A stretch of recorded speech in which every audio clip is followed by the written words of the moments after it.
بسم اللہ الرحمن الرحیم۔ اٹھو مسلمانوں، اپنے مقدر جگا لو، نماز ادا کر کے اپنے اللہ کو منا لو۔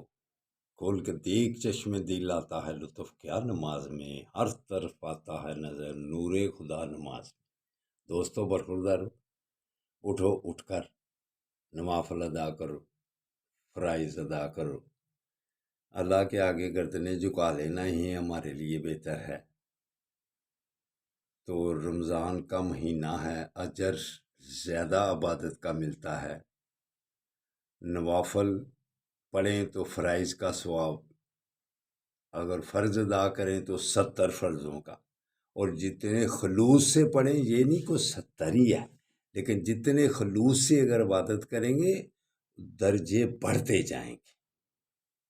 یہ بخشش کا مہینہ، رحمتوں کا مہینہ ہے، رحمتوں کا عشرہ ہے۔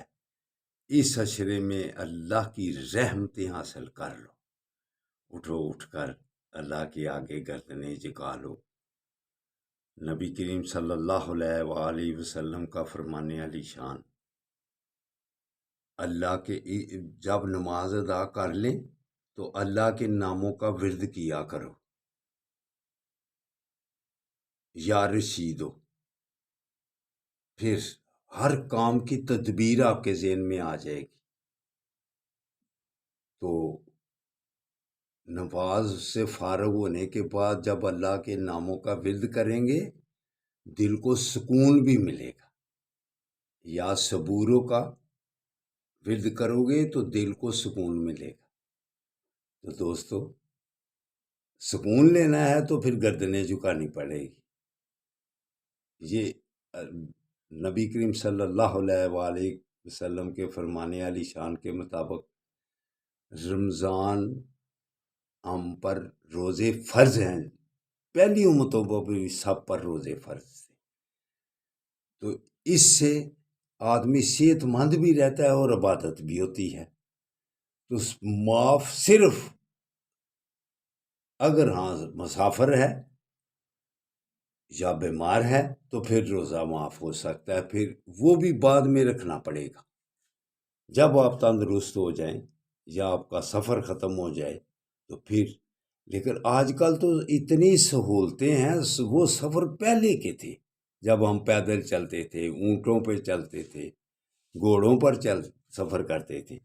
آج کل اتنا آرام دہ سفر ہے، اس میں اگر کوئی رکھ لے تو وہ اس کے لیے زیادہ اجر کا باعث بنتا ہے۔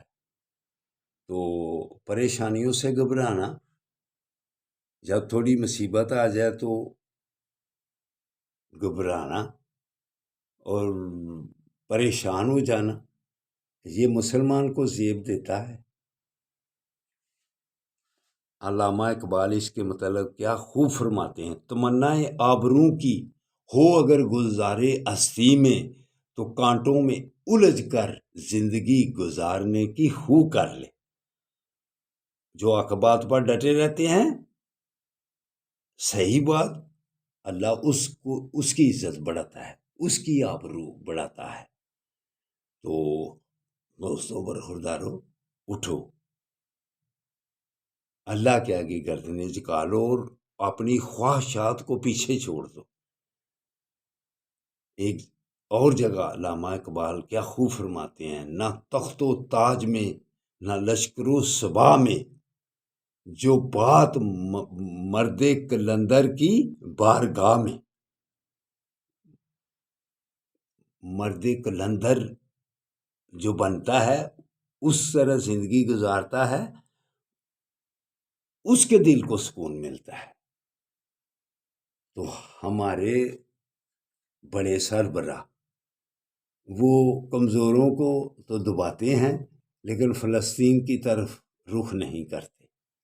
اگر فلسطین کی طرف رخ کریں تو یہ شہید ظلم بند ہو سکتا ہے، جو مسلمان شہید ہو رہے ہیں وہ بند ہو سکتے ہیں، لیکن ہم خواب غفلت میں پڑے ہوئے ہیں، ان کے مدد کے لیے کچھ بھی نہیں کر رہے۔ یہ مسلمانیت ختم ہو گئی ہے ہم میں۔ تو دوستو برخوردارو، اٹھو، ہم کم از کم جو ہماری ذمہ داری ہے اللہ کے آگے جھکنا اور ان کے لیے دعا کرنا، وہ تو کریں نا، ان کی ہر چیز کا بائیکاٹ کر دیں۔ اسرائیل کو اگر اس بات سے روکنا ہے تو اس کو اقتصادی حالت میں کمزور کریں، لیکن ہم کیا ہیں، ان کی چیزوں کو ہم استعمال کرتے جاتے ہیں۔ یہ مسلمان آپس میں محبت کر رکھتے ہیں، تو دوستو اٹھو، ان کے لیے دعا کم از کم ضرور کرو۔ اللہ حافظ، اللہ حافظ۔